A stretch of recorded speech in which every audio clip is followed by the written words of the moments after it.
عنکبوت قسط نمبر 49۔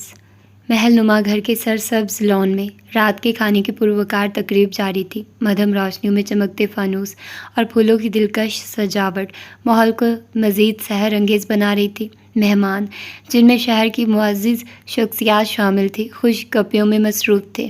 اسی دوران جو اپنے سرخ جوڑے میں ملبوس شان و شوکت کا مجسمہ نظر آ رہی تھی، اس کا دوپٹہ نفاست سے اس کی شانوں کے گرد پھیلا ہوا تھا۔ وہ ایک کونے میں بنے چائے کے اسٹال پر موجود تھی اور نہایت انہماک سے اپنے لیے چائے کپ میں انڈیل رہی تھی کہ تبھی خوشبوؤں کا ایک جھونکا اس کے نتنوں سے ٹکرایا۔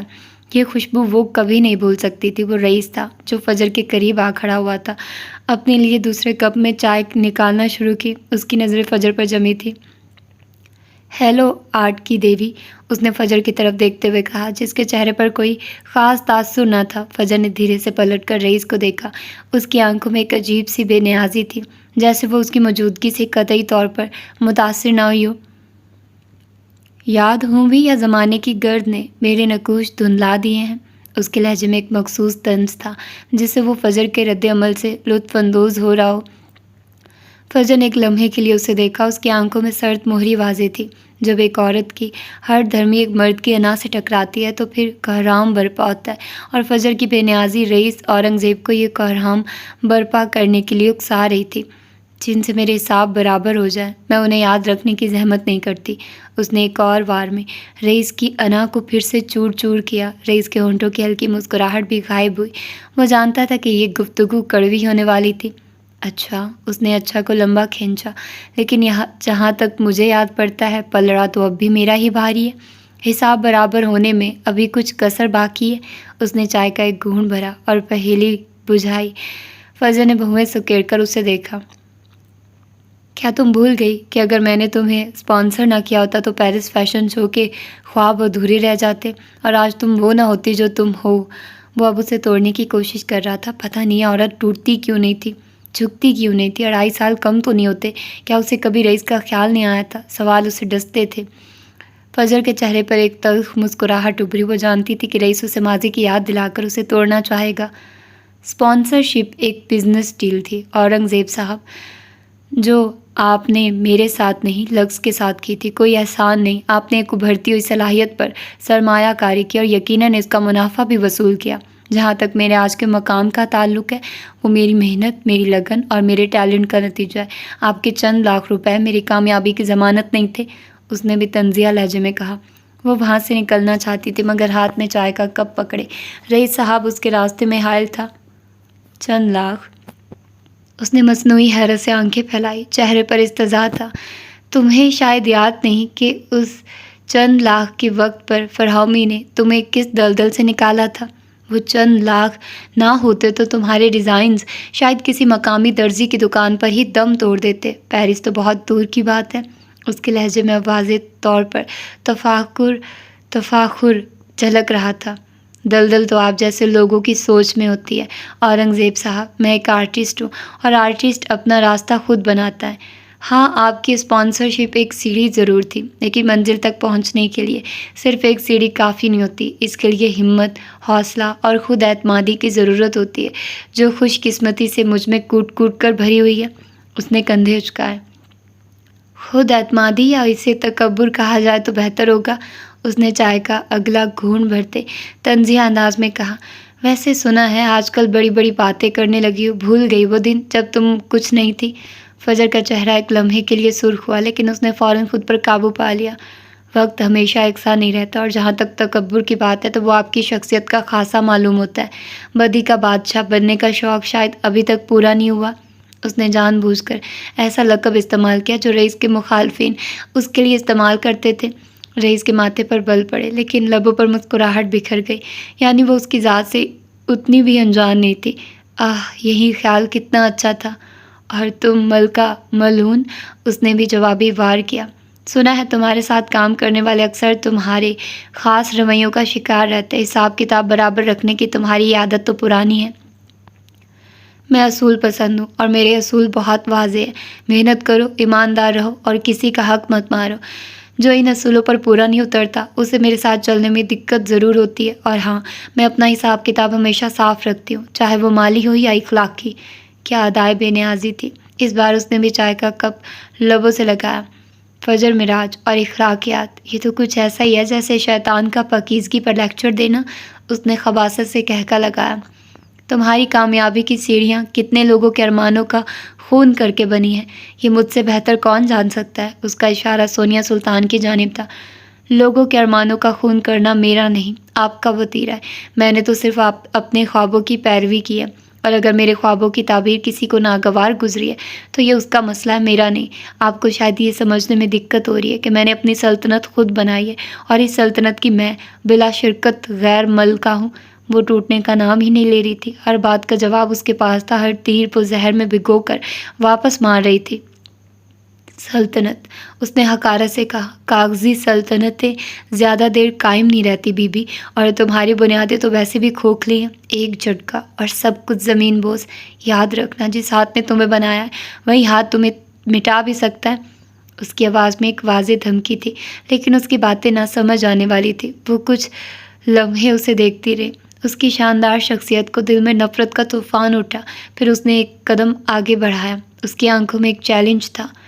غلط فہمی میں مت رہیے گا مسٹر رئیس اورنگزیب صاحب، مجھے کسی نے نہیں بنایا، میں نے خود کو تراشا ہے، اور مٹانے کی دھمکی تو دور کی بات، اب تو آپ مجھے چھو بھی نہیں سکتے۔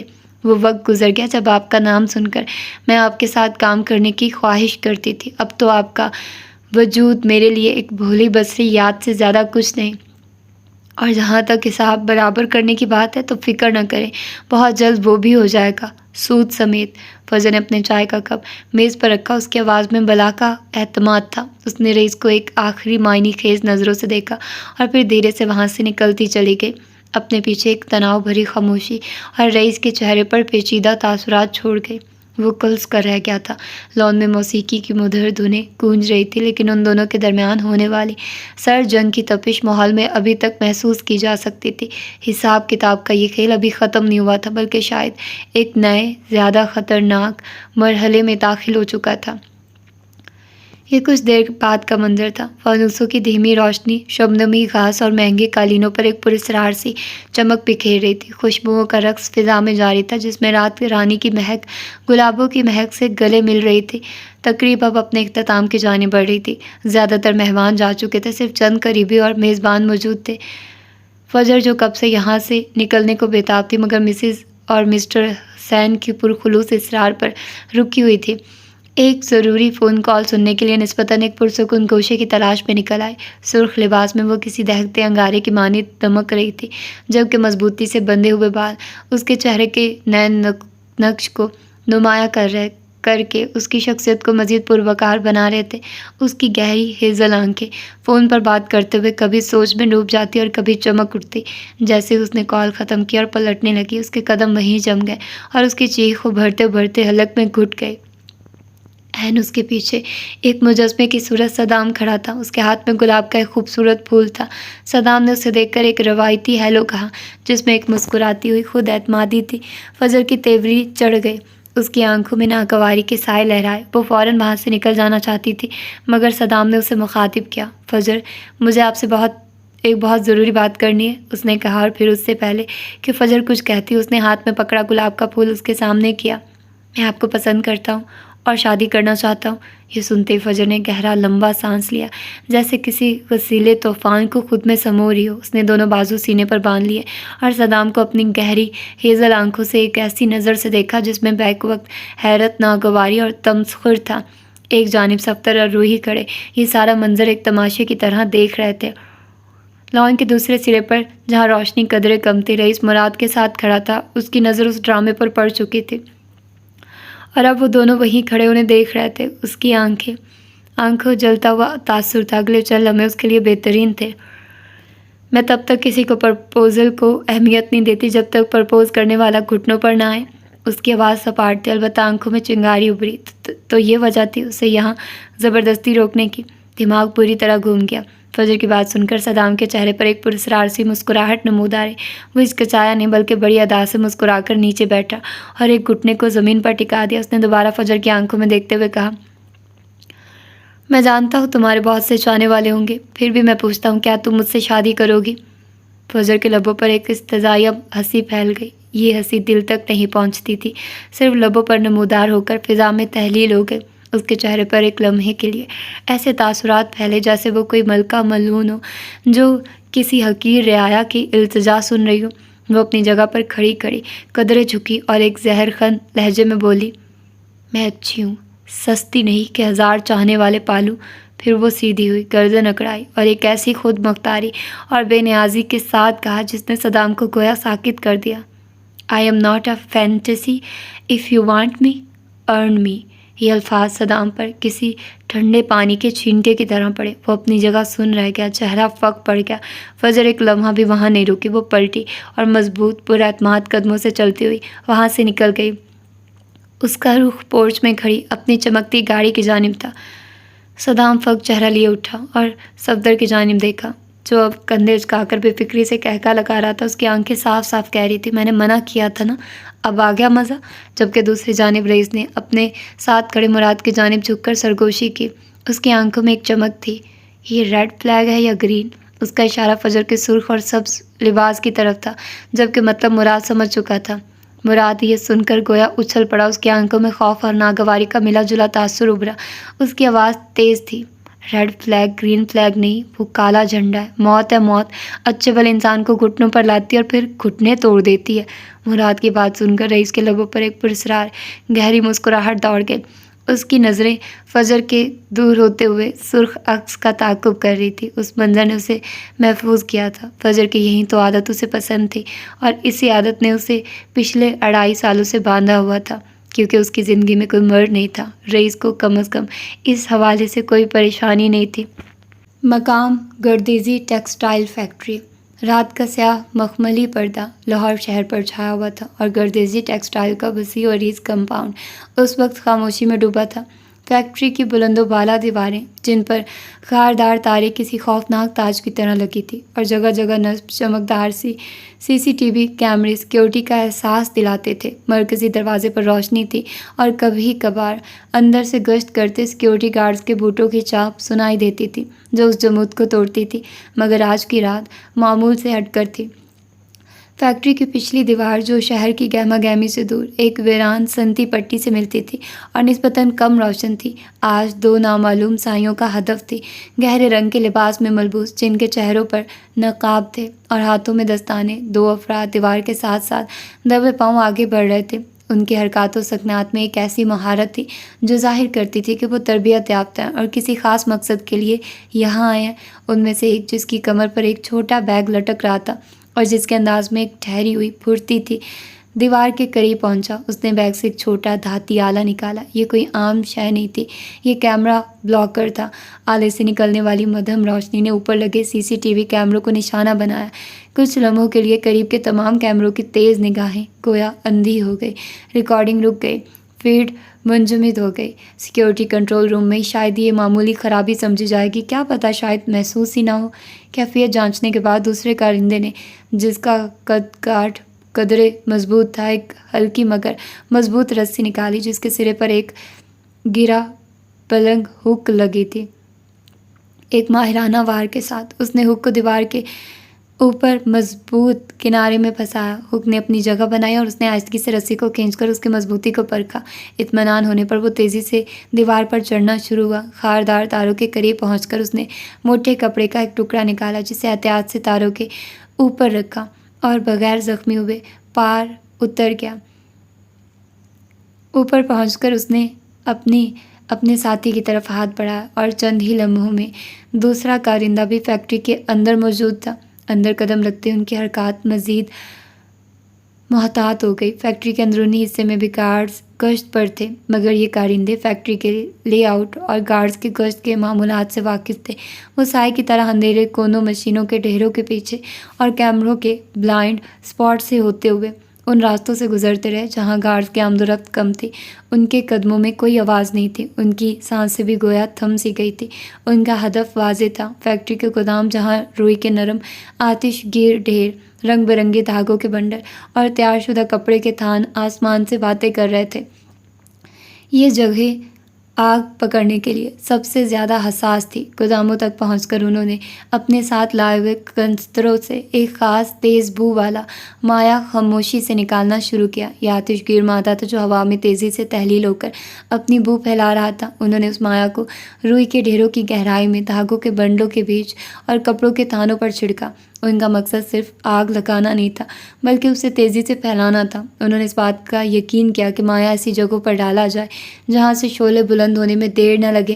فوری طور پر چنگاری دکھانے کی بجائے انہوں نے ایک چال بازی کا مظاہرہ کیا۔ انہوں نے مختلف مقامات پر چھوٹے بیٹری سے چلنے والے آلات نصب کیے۔ یہ ٹائمر ڈیوائسز ایک مخصوص وقت کے بعد چنگاری پیدا کرنے کے لیے سیٹ کیے گئے تھے۔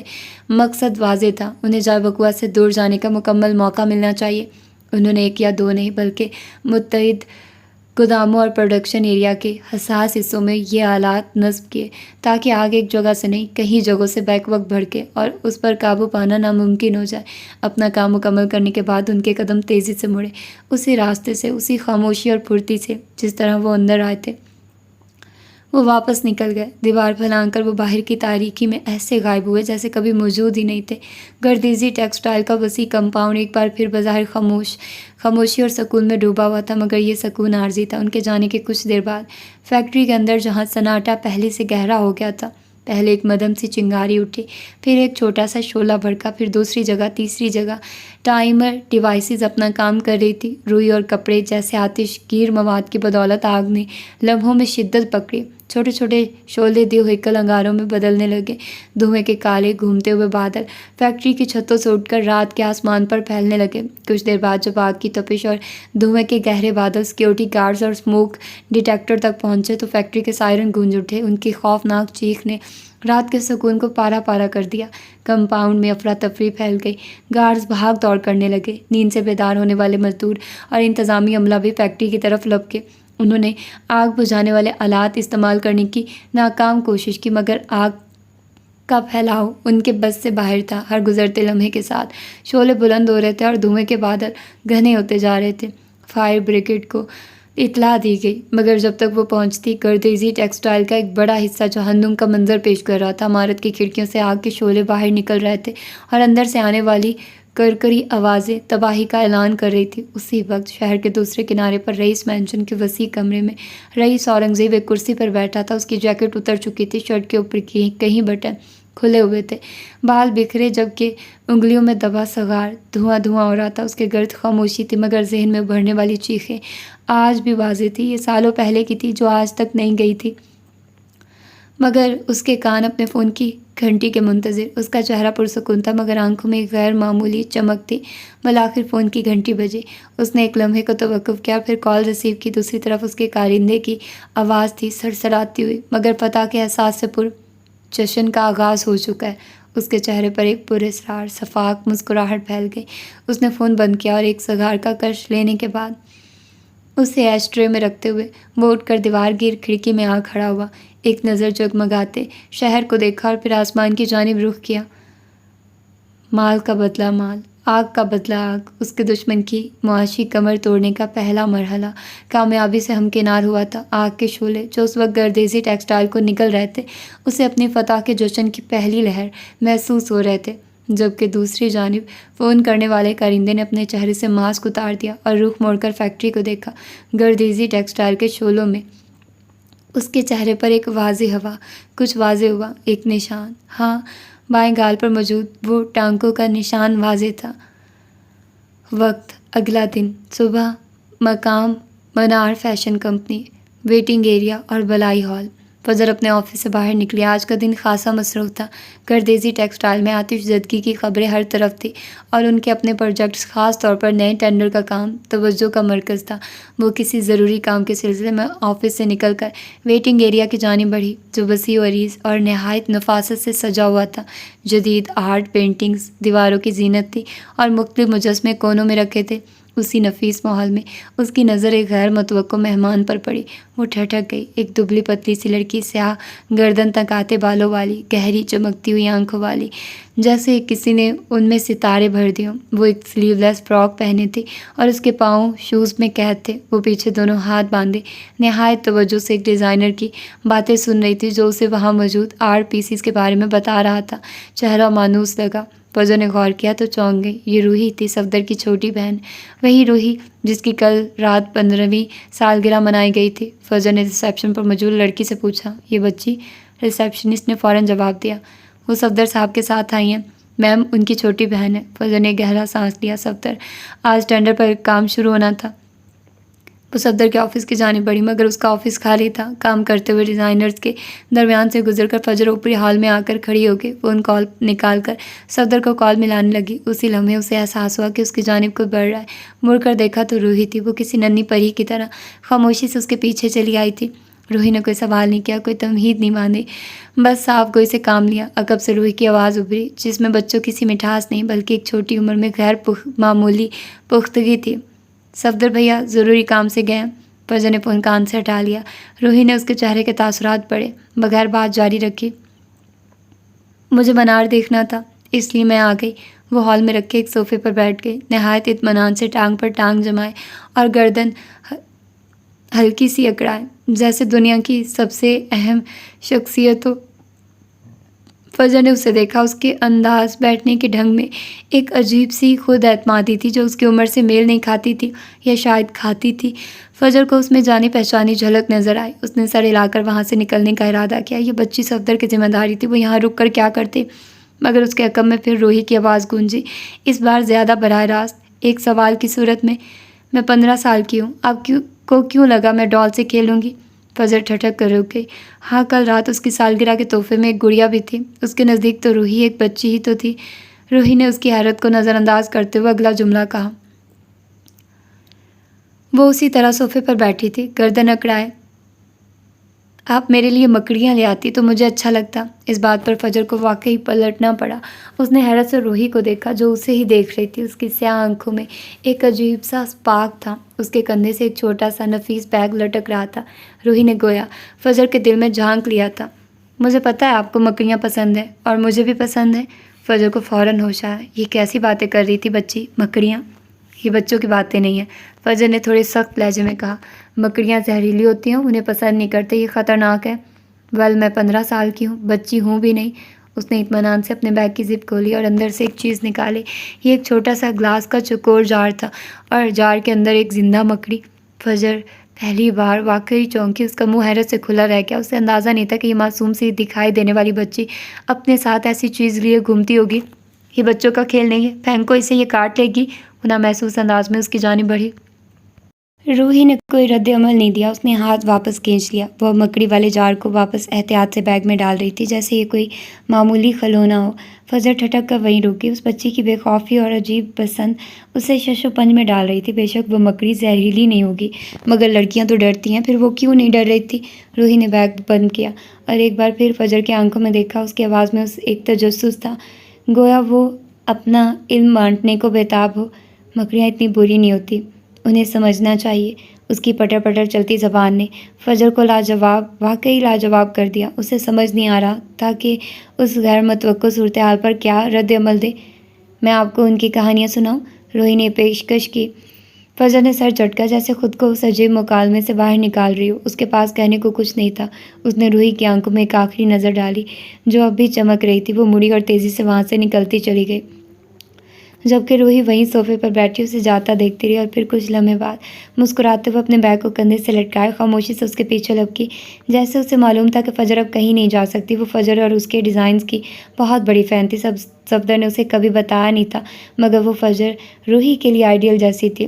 وہ اسے دیکھتی، اسے سنتی اور اس کی طرح بات کرنے کی کوشش کرتی۔ وہ اس کے جیسی بننا چاہتی تھی پر کبھی بات نہیں ہوئی تھی، اور آج اسے موقع مل گیا تھا، پھر اسے ضائع کیوں جانے دیا جاتا؟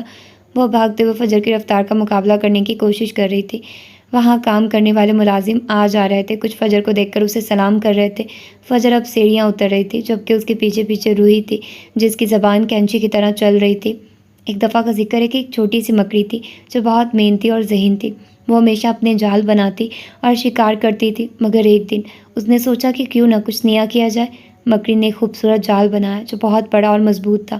جب اس کا جال مکمل ہوا تو وہ بہت خوش ہوئی، لیکن جب اس نے دیکھا کہ اس کا جال بہت بڑا ہے تو اس نے سوچا کہ اب اسے کچھ خاص شکار کرنا چاہیے۔ اسی دوران ایک دن ایک بڑی تتلی جال میں پھنس گئی۔ مکڑی نے سوچا کہ یہ تو ایک خاص موقع ہے، مگر جب اس نے تتلی کو قریب سے دیکھا تو اسے احساس ہوا کہ یہ بہت خوبصورت ہے اور اس کا شکار کرنا صحیح نہیں ہوگا۔ اس نے تتلی کو آزاد کرنے کا فیصلہ کیا۔ تتلی نے مکڑی کا شکریہ ادا کیا اور کہا، تم نے مجھے آزاد کر دیا، میں تمہیں اپنی دوستی کی پیشکش کرتی ہوں۔ مکڑی نے خوشی خوشی اس کی دوستی قبول کر لی۔ دیکھا، تمام مکڑیاں بری نہیں ہوتی، کچھ اچھی بھی ہوتی ہیں اور دوستی بھی کرتی ہیں۔ کیا آپ کو یہ کہانی پسند آئی؟ وہ ہانپنے لگ گئی تھی، جبکہ فجر اس کی باتوں کا کوئی جواب دیے بنا تیزی سے آگے بڑھ رہی تھی۔ چلے میں آپ کو دوسری کہانی سناتی ہوں۔ روہی نے ہار نہیں مانی تھی۔ اس کہانی کا آغاز اس وقت ہوتا ہے جب ایک خوبصورت جنگل میں ایک زہریلی مکڑی رہتی تھی۔ اس کا زہر اتنا طاقتور تھا کہ وہ اپنے شکار کو فوراً بے ہوش کر دیتی تھی۔ دوسرے جانور اس سے ڈرتے تھے اور اس کے قریب آنے کی ہمت نہیں کرتے تھے۔ مکڑی اکیلی رہ گئی تھی اور اسے بہت زیادہ تنہائی محسوس ہوتی تھی۔ ایک دن ایک چھوٹی سی چڑیا اس کے پاس آئی اور اس نے مکڑی سے پوچھا کہ کیوں وہ اتنی اکیلی ہے۔ مکڑی نے اپنی کہانی سنائی اور بتایا کہ اس کے زہر کی وجہ سے سب اس سے ڈرتے ہیں۔ چڑیا نے کہا کہ اس کا زہر صرف ایک چیز ہے، لیکن اس کی حقیقت یہ ہے کہ وہ ایک خوبصورت اور مہربان دل کی مالک ہے۔ چڑیا نے مکڑی کو سمجھایا کہ وہ اپنے زہر کو ایک طاقت کے طور پر نہیں بلکہ ایک چیلنج کے طور پر لے۔ اگر وہ اپنے زہر کی بجائے اپنی خوبیوں کو سامنے لائے تو دوسرے جانور اس کے دوست بن سکتے ہیں۔ مکڑی نے چڑیا کی بات سنی اور اپنی زندگی میں تبدیلی لانے کا فیصلہ کیا۔ اس کے بعد مکڑی نے اپنے زہر کا استعمال صرف اپنے دفاع کے لیے کیا اور دوسرے جانوروں کے ساتھ دوستی کرنے کی کوشش کی۔ آہستہ آہستہ دوسرے جانوروں نے اس کی حقیقی خوبیوں کو دیکھا اور وہ سب اس کے دوست بن گئے۔ آخر کار مکڑی نے جان لیا کہ دوستی اور محبت کی طاقت زہر سے کہیں زیادہ اہم ہے۔ یہ کہانی ہمیں یہ سبق دیتی ہے کہ ہمیں اپنی خوبیوں پر توجہ دینی چاہیے اور دوسروں کے ساتھ محبت اور دوستی سے پیش آنا چاہیے، چاہے ہمارے پاس کچھ خاص ہو یا نہ ہو۔ اس کی پٹر پٹر چلتی زبان یکدم رک گئی جب فجر نے اپنے آفس کے سامنے پہنچ کر پلٹ کر اسے دیکھا۔ روحی کی رنگت سرخ پڑ چکی تھی۔ وہ فجر کو دیکھ کر مسکرائی، آنکھوں کی چمک مانند نہیں پڑی تھی۔ وہ کمر پر ہاتھ باندھے کھڑی تھی اور فجر کو ہی دیکھ رہی تھی۔ یہ سب جھوٹی کہانیاں ہیں، اب اصلی کہانی سنو، فجر نے قدرے سرد لہجے میں کہا۔ ایک دن ایک خوبصورت تتلی اپنے رنگ برنگے پروں کے ساتھ باغ میں اڑ رہی تھی۔ وہ پھولوں کے درمیان چہل قدمی کر رہی تھی اور اپنی خوبصورتی کا لطف اٹھا رہی تھی، لیکن اس باغ کے کونے میں ایک چالاک عنکبوت چھپا ہوا تھا۔ اس نے تتلی کو دیکھ لیا اور سوچا کہ یہ ایک اچھا موقع ہے۔ عنکبوت نے اپنے جال کو بہت ہی مہارت سے بچھایا۔ اس نے جال کو پھولوں کے درمیان اس طرح لگایا کہ تتلی کو اس کے قریب آنے کا پتہ نہ چلے۔ جب تتلی پھولوں کے قریب آئی تو اس نے محسوس نہیں کیا کہ وہ خطرے میں ہے۔ تتلی جب جال کے قریب پہنچی تو اچانک عنکبوت نے اپنی تیز رفتار سے جھپٹا مارا۔ تتلی کو جال میں پھنسنے کا احساس ہوا، لیکن اس وقت تک بہت دیر ہو چکی تھی۔ عنکبوت نے اپنی طاقتور ٹانگوں سے تتلی کو پکڑ لیا اور اسے جال میں جکڑ دیا۔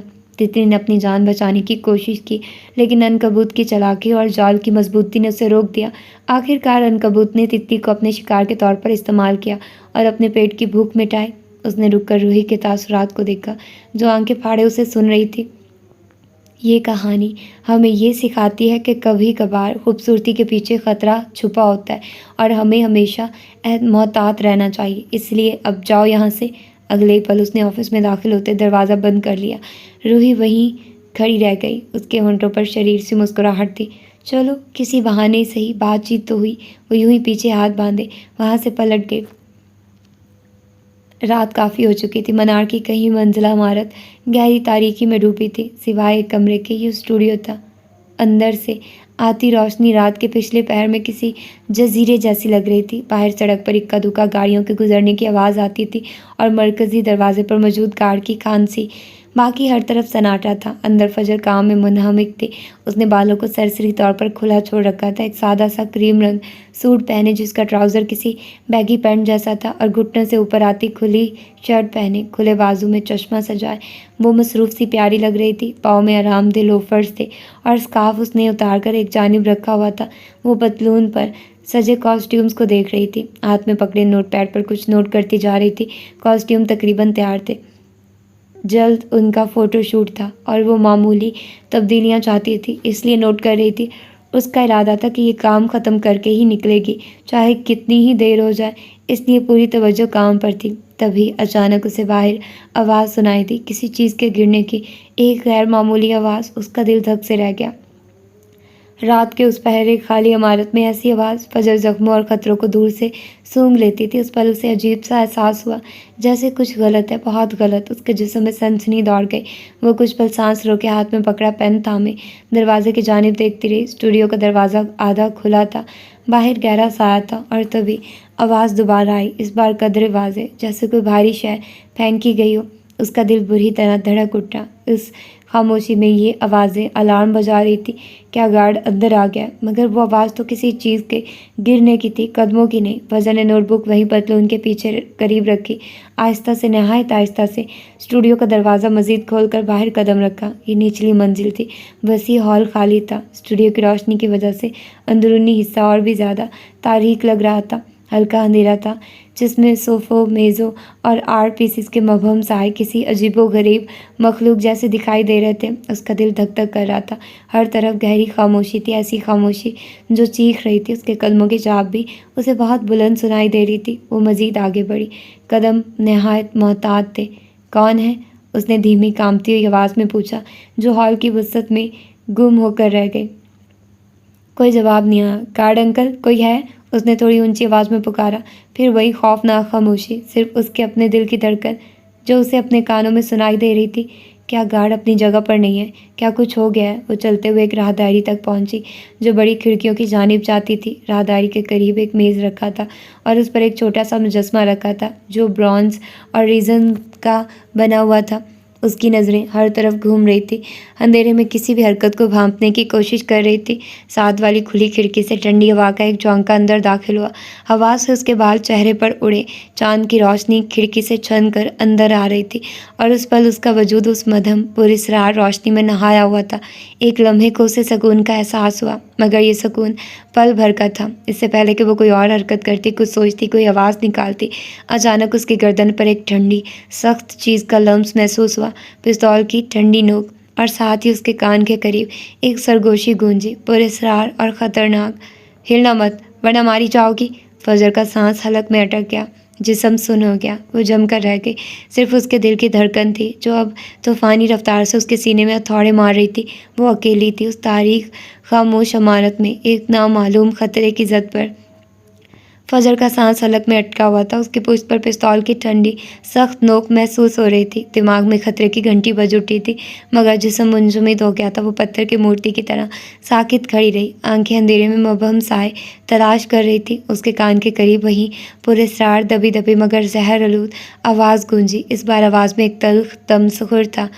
تمہیں کیا لگا تھا فجر معراج؟ تمہیں کیا لگا تھا تم دوسروں کو برباد کر کے خود آباد ہو جاؤ گی؟ فجر کی پیشانی پر پسینے کے قطرے چمک اٹھے، باوجود اس کے کہ کھلی کھڑکی سے آتی ہوا خنکی دے رہی تھی۔ خوف کی ایک شدید لہر اس کے پورے وجود میں دوڑ گئی، مگر عجیب بات یہ تھی کہ اس خوف کے باوجود اس کا تربیت یافتہ دماغ تیزی سے کام کر رہا تھا۔ وہ جانتی تھی کہ یہ مزاحمت بیکار ہے، چیخنے کا کوئی فائدہ نہیں۔ واحد راستہ بات کرنا تھا، وقت حاصل کرنا، صورتحال کو سمجھنا۔ اس نے بامشکل اپنی کانپتی ہوئی آواز پر قابو پایا، الفاظ حلق سے بامشکل باہر نکلے۔ کون ہو تم؟ پستول کی نوک ہلکی سی دبی، جیسے یہ سوال حملہ آور کو پسند آیا ہو۔ ایک دھیمی سرد ہنسی سنائی دی، ایسی ہنسی جس میں کوئی خوشی نہیں تھی، صرف انتقام کی آگ تھی۔ کون؟ آواز گونجی۔ میں تمہارے ماضی کا وہ برا سایہ ہوں جسے تم نے پیچھے چھوڑ دیا تھا، جسے تم بھول گئی تھی، مگر سائے کبھی پیچھا نہیں چھوڑتے فجر معراج، خاص طور پر وہ جو تمہاری اپنی ہی غلطیوں کے سائے ہوں۔ ماضی کا سایہ؟ فجر کا ذہن تیزی سے اپنے کاروباری معاملات، اپنے فیصلے، اپنے مقابلے دار سب کو کھنگالنے لگا، مگر کوئی چہرہ واضح نہیں ہو رہا تھا۔ کیوں آئے ہو یہاں؟ فجر نے اگلا سوال کیا۔ آواز اب قدرے مستحکم تھی، گو اس میں خوف اب بھی موجود تھا۔ آواز میں اب کوئی دباؤ نہیں تھا، وہ براہ راست شفاف اور خطرناک تھی۔ کیوں آیا ہوں؟ تمہیں ختم کرنے آیا ہوں، تمہاری کہانی ختم کرنے۔ یہ سب، یہ منار فیشن کمپنی، تمہاری ساری محنت سب خاک میں ملانے۔ اس کے لہجے میں ایسی نفرت تھی کہ فجر کی ریڑھ کی ہڈی میں سنسنی دوڑ گئی۔ میری کہانی؟ فجر نے دہرایا۔ میں نے کسی کا کیا بگاڑا ہے؟ میں نے کسی کو جان بوجھ کر نقصان نہیں پہنچایا۔ ضروری نہیں کہ نقصان جان بوجھ کر ہی ہو، آواز نے فجر کی بات کاٹی۔ تمہارے فیصلے، تمہاری چالیں، تمہاری بے رحمانہ بزنس پالیسیاں، انہوں نے کسی کی دنیا اجاڑ دی، کسی کا سب کچھ چھین لیا ہے، کسی کو زندہ درگور کر دیا۔ فجر کی آنکھوں کے سامنے اندھیرا چھا رہا تھا، خوف اور الجھن کا اندھیرا۔ اسے یاد نہیں آ رہا تھا کہ اس نے ایسا کیا کیا ہے۔ مقابلہ داری سخت ہوتی ہے، مگر کیا اس نے کسی کو اس حد تک تباہ کر دیا کہ وہ اس طرح انتقام پر اتر آئے؟ میں نہیں جانتی تم کس کی بات کر رہے ہو، فجر نے سچ کہا۔ جلد جان جاؤ گی، آواز گہرائی، یا شاید تمہیں جاننے کا موقع ہی نہ ملے۔ پستول کی نوک گردن پر قدرے زیادہ دبی۔ فجر کو لگا جیسے اس کی سانس رک جائے گی۔ ٹھنڈے لوہے کا لمس موت کی طرح محسوس ہو رہا تھا۔ ہوا کا ٹھنڈا جھونکا اب کسی سرد ہاتھ کی طرح لگ رہا تھا جو اسے چھو کر بتا رہا ہو کہ یہ رات اس کی آخری ہو سکتی ہے۔ تم غلط فہمی کا شکار ہو، فجر نے ہمت کر کے کہا۔ اس سب کا کوئی فائدہ نہیں، پولیس تمہیں ڈھونڈ نکالے گی۔ حملہ آور پھر ہنسا۔ پولیس؟ جب تک پولیس یہاں پہنچے گی بہت دیر ہو چکی ہوگی۔ فجر مراج، تمہارا انجام لکھا جا چکا ہوگا۔ فجر نے تھوک نکل کر گلا تر کیا۔ تمہارا وقت ختم ہو گیا، آواز حتمی تھی۔ اس میں اب کوئی شرارت لہجہ نہیں تھا، صرف سنگ دلی تھی۔ اب صرف حساب چکانا ہے، جو تم نے دوسروں سے چھینا وہ میں تم سے چھینوں گا، تمہاری زندگی۔ فجر نے محسوس کیا کہ اس شخص سے مزید بات کرنا شاید بے سود ہے۔ یہ کوئی سمجھدار انسان ہی، کوئی انتقام کی آگ میں جلتا ہوا دشمن ہے۔ اس کی نظریں تیزی سے اندھیرے میں کوئی راستہ، کوئی بچاؤ کا ذریعہ تلاش کرنے لگی۔ اس کا دل زور زور سے دھڑک رہا تھا، گویا سینہ توڑ کر باہر نکل آئے گا۔ گردن پر موجود ٹھنڈی نوک اسے مسلسل موت کا احساس دلا رہی تھی۔ اندھیرے ہال میں صرف چاند کی مدھم روشنی، ٹھنڈی ہوا کی سرسراہٹ، فجر کے دل کی دھک دھک اور اس پراسرار شخص کی سانسوں کی آواز سنائی دے رہی تھی، اور اس کے ذہن میں گونجتے وہ الفاظ، تمہیں ختم کرنے آیا ہوں۔ وہ ایک ایسے خطرے کی زد میں تھی جسے وہ نہ دیکھ سکتی تھی، نہ پہچان سکتی تھی، صرف محسوس کر سکتی تھی۔ موت کا سرد احساس۔ فجر کا دماغ ایک عجیب سی تیزی سے کام کر رہا تھا۔ وہ جانتی تھی کہ اب اس کے پاس وقت بہت کم ہے۔ اس کا جسم ساکت تھا، پتھر کی طرح جمع ہوا، مگر دایاں ہاتھ نامحسوس انداز میں قریب رکھے میز پر موجود برونز کے مجسمے پر آ چکا تھا۔ یہ ایک بھاری ٹھوس چیز تھی، ایک آخری امید، ایک آخری موقع۔ اس نے انگلیاں مجسمے پر مضبوطی سے جمائی۔ پیچھے موجود شخص نے گویا اپنا فیصلہ کر لیا تھا۔ اس کی دبی دبی آواز، زہر آلود آواز حتمی تھی، تمہارا وقت ختم ہو گیا، اب صرف حساب چکانا ہے۔ فجر نے محسوس کیا کہ اس کی گرفت سخت ہو رہی ہے۔ پستول کی نوک اس کی جلد میں چبھنے لگی تھی، انگلی ٹریگر پر جا رہی تھی۔ موت کا سرد پنجہ اسے جکڑنے کو تیار تھا۔ فجر نے جبلتاً سر کو ایک طرف جھٹکنے کی کوشش کی، ایک آخری لمحے کی مزاحمت، مگر گرفت مضبوط سی۔ اس سے پہلے کہ گولی چلتی، اس سے پہلے کہ اس کی زندگی کی کہانی ختم ہوتی، فجر نے کہجانی اچانک حرکت کی۔ وہ ایک جھٹکے سے خود کو موڑا، دائیں ہاتھ پوری قوت سے بلند ہوا۔ اس نے ہاتھ میں پکڑا برونز اور ریزن کا وزنی مجسمہ پوری قوت سے پیچھے کھڑے شخص کے سر پر دے مارا۔ یہ وار انتہائی غیر متوقع تھا۔ حملہ آور درد سے کراہا، مگر وہ پوری طرح بے قابو نہیں ہوا۔ پستول ہاتھ سے چھوٹ کر اندھیرے میں گرا، مگر گرتے گرتے اس شخص نے فجر کو بازو کے جھٹکے سے پکڑ لیا۔ ایک لمحے کو فجر میں دونوں میں کھینچا تانی شروع ہو گئی، مگر فجر رکی نہیں۔ اس کے اندر کا خوف ایک دم ایک صفاق افریت میں بدل گیا تھا۔ یہ مرنے اور مارنے کا لمحہ تھا، اس کا مرنے کا کوئی ارادہ نہیں تھا۔ وہ جانتی تھی کہ ذرا سی بھی ڈھیل اس کی موت کا باعث بنے گی۔ اس نے پاگلوں کی طرح ہیجانی انداز میں اسی وزنی مجسمے سے سامنے لڑکھڑاتے شخص پر وار کرنے شروع کر دیے، ایک کے بعد ایک وار، پوری قوت سے۔ مجسمہ اس کے ہاتھوں میں جانور کی طرح زندہ ہو گیا تھا۔ وہ اسے گھماتی، اٹھاتی اور زور سے مارتی۔ وہ شخص مزاحمت کر رہا تھا، اس کے ہاتھ فجر کے بازوؤں اور کندھوں پر پڑ رہے تھے۔ اندھیرے میں ایک ہولناک کشمکش جاری تھی۔ وہ فجر کو خود سے دور دھکیلنے، اس کے ہاتھ سے مجسمہ چھیننے کی کوشش کر رہا تھا، مگر فجر کے وار اتنے شدید تھے کہ وہ پوری طرح کھڑا نہ ہو سکا۔ لڑکھڑاتے ہوئے وہ دونوں قریب کی میز سے ٹکرائے، مجسمے فائلیں نیچے گری۔ فجر کا ہاتھ میز کے کنارے سے رگڑ کھا گیا۔ ایک تیز درد کی لہر اٹھی، مگر اسے محسوس کرنے کا وقت نہیں تھا۔ اس شخص کا ایک وار فجر کے چہرے پر لگا، شاید اس کے ہاتھ کی پشت، جس سے اس کے جبڑے میں شدید درد ہوا، مگر اس نے گرفت نہیں چھوڑی۔ اس کی آنکھوں کے سامنے خون اتر آیا تھا، اور فجر اب وار کرتے ہوئے چلا رہی تھی۔ اس کی آواز خوف، غصے اور ملکیت کے احساس کا ایک خوفناک ملغوبہ تھی۔ یہ میری سلطنت ہے، وہ دھاڑتی رہی۔ ہر وار کے ساتھ اس کی آواز میں شدت آتی گئی۔ یہ میری ہے۔ دھڑم مجسمہ لگا، وہ شخص لڑکھڑایا، یہ میں نے بنائی ہے۔ ایک اور ضرب، وہ گرنے لگا۔ کوئی اسے مٹا نہیں سکتا، کوئی نہیں۔ اس کی چیخیں خالی ہال میں گونج رہی تھی۔ ہر ضرب کے ساتھ، ہر چیخ کے ساتھ اس کے اندر کی جبلت بقا اسے مزید طاقت دے رہی تھی۔ وہ اب ایک خوف زدہ عورت نہیں تھی، وہ اپنے وجود، اپنی محنت، اپنی سلطنت کا دفاع کرنے والی ایک ایسی قوت تھی جو کسی بھی حد تک جا سکتی تھی۔ وہ ملکہ ملعون تھی۔